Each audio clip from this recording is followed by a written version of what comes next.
December. Bryson December. Morning, by the way. Morning, how are you? But it's not with the Ryder Cup. We'll come back to that in a second, but we just love your man's name. Bryson December. Cool name. Weather this morning, it's quite dark again, obviously. Quite grey and overcast for the most part. The good news is we'll see generally a lot of sunshine break through in parts today, mixed with the odd cloud cover as well. And temperatures warmer again today. 20 degrees we're going to see highs of. Yeah, very nice. Not too bad. Yesterday was warm, wasn't it? Yesterday was warm. Got the clothes dried.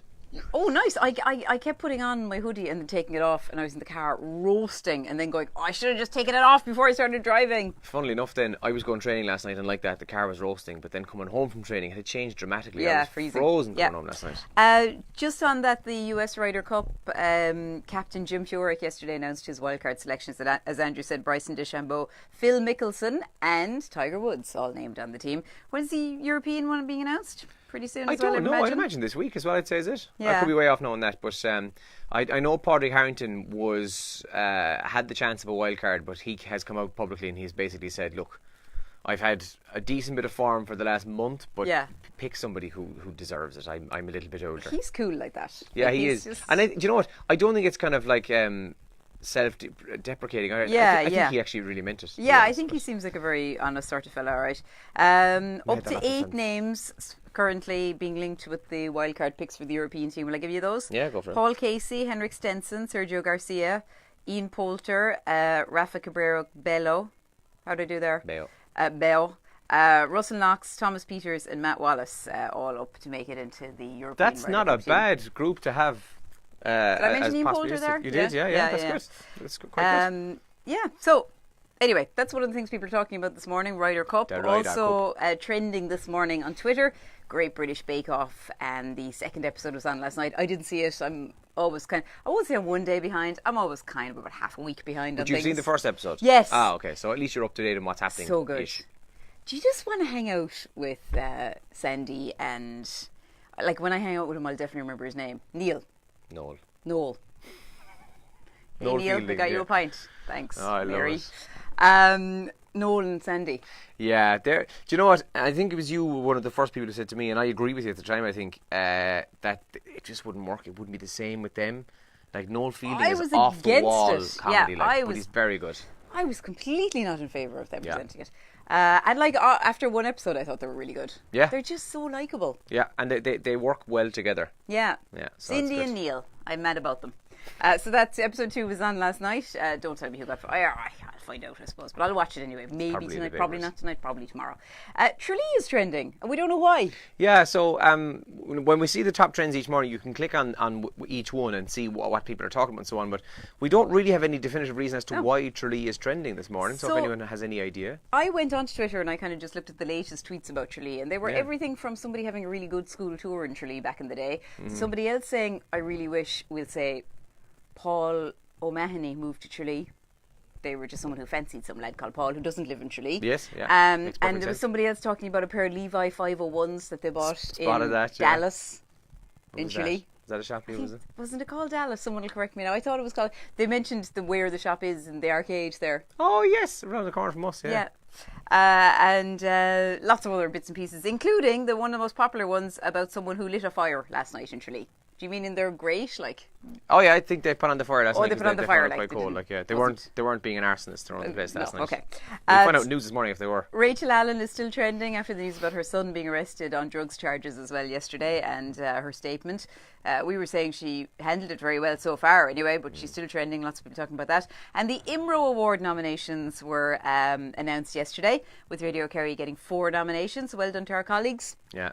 I suppose, is that technically 5? Because we've 4 shortlisted nominations. Yeah. But then we'll be up for Station of the Year. Yeah, that's not a nomination shortlist, essentially. I mean, every station's in for that. So anyway, 4. Well done to our colleagues who nominated, and to JJ O'Shea and Tim Moynihan, who've been nominated in some of the personnel categories, and the newsroom got nominated as well for a story, and also our students were nominated. So well done to everybody. Yeah, it was a nice mix there. So it'll be good. It'll be on the 5th of October that night in the Lyre in Kilkenny. So a bit of crack there. Papers this morning. The Examiner leads with lawyers to probe unlawful behaviour at INM. Court clears appointment of inspectors amid data breach fallout. Varadkar denies trying to force early election, and Harris will not seek budget hike until spend review. That's also in the Examiner. Gambling addiction is ignored by the HSE is the front page story on the Times Ireland edition this morning. There's also a picture of Natalie Portman, who's quite hot. I didn't recognise her. Yeah, she's at the 75th Venice Film Awards. Very, very made up. Yeah, she's gorgeous. Gambling addiction though ignored by the HSE. Care centres offer no services, research shows. The Irish Times says common painkiller linked to higher risk of heart attack and stroke. And where does Varadkar and Martin's row leave us is also on the front page there. And the Independent says Gardaí are poised for more arrests amid drugs probe into Rachel Allen's son. And Duffy enlists PR guru who ran Sean Gallagher's campaign last time around. So in 2011, when Sean Gallagher was very close to being elected as president, and then it all came crumbling down, Gavin Duffy, who's now seeking a nomination, he's got Meath, I think, so far, isn't it? Well, Gavin has hired the PR person who ran Sean Gallagher's campaign last time round, and he thinks that will be the winning formula for him for the next president. I've absolutely nothing against the man whatsoever because I know nothing about him. But what is the fascination with Sean Gallagher? I don't get it at all. I don't know. I mean, the last time round, obviously he was on Dragon's Den, and he seemed like the real people person, and then all this stuff happened on the front line. Was it the front line? I don't know if I wasn't paying much attention to the last presidential election, but I don't remember what it was about him that caught people's imagination or why. And I'm actually not taking the mick. I can't remember it at all. How long ago was it? 7 years. Yeah. Cannot remember it. Don't know why everybody was talking about. It was. It was the year I had my child. Maybe I was just in a haze of tiredness and I know why. Breastfeeding. You had your child and you were obsessed with Diagnosis Murder. I was watching the Alibi channel. You were watching Dick Van Dyke. They weren't talking about the presidential election on Alibi much that year. But I don't remember what it was about him that made him so popular, and now people are talking again about him being the very person who will challenge a very popular president. So I don't know if anybody can shed any light on that. I can't. And I'm saying that having zero against him. Yeah, maybe. Don't dislike him or anything. I just don't know what it is about him that everyone's voting for. This is a guess now, but maybe it was Dragon's Den. I don't know. That's sad though, isn't it? Well, it's just back in 2011, Dragon's Den was popular on RTÉ, obviously, at the time. It was still going. I think it had just finished the series with Sean on it, and I'm again, as a guess, I'm assuming that was it. I can't really remember, to be honest with you myself. 7 years was a long time. People voting for you because you're on Kerry's for breakfast. They wouldn't vote for me. I say the word cool, I say the word crack, and I say the word class way too much. Hang on a second. So I'm also not old enough to run for president. Oh yeah, you're not. I am. I'm grand. I'm too old for the Rose of Tralee, but old enough for the Áras. I'm now too old to be an escort, and I'm too old to be too young to be president. So escorts? What age do they have to be? I think the escorts, and again, I'm open to corrections. I think the escorts need to be 30. And if I'm wrong, I'm sure somebody will tell me, but I thought that was the case. It's all a bit ageist, isn't it? The whole lot Very of it. ageist. Yeah. Brilliant crack. So like you're said it again. I have to put money in a jar now every time I say the word crack or class or thing, whatever. Just before we finish up. It's cool in here. Do you remember?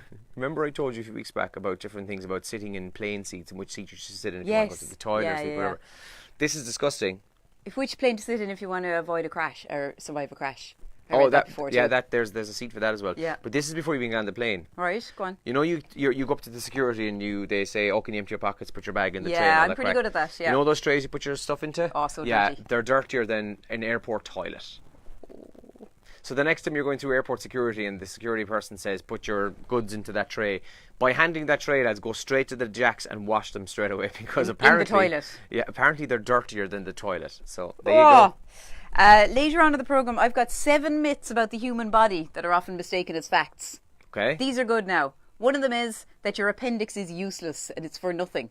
It's totally useless. Do you hear this story that we used to say this when we were kids, like, what's your appendix for anyway? And there's like, I think it was back when we used to eat grass and leaves and it was for digesting them. Yeah, that's not true, people.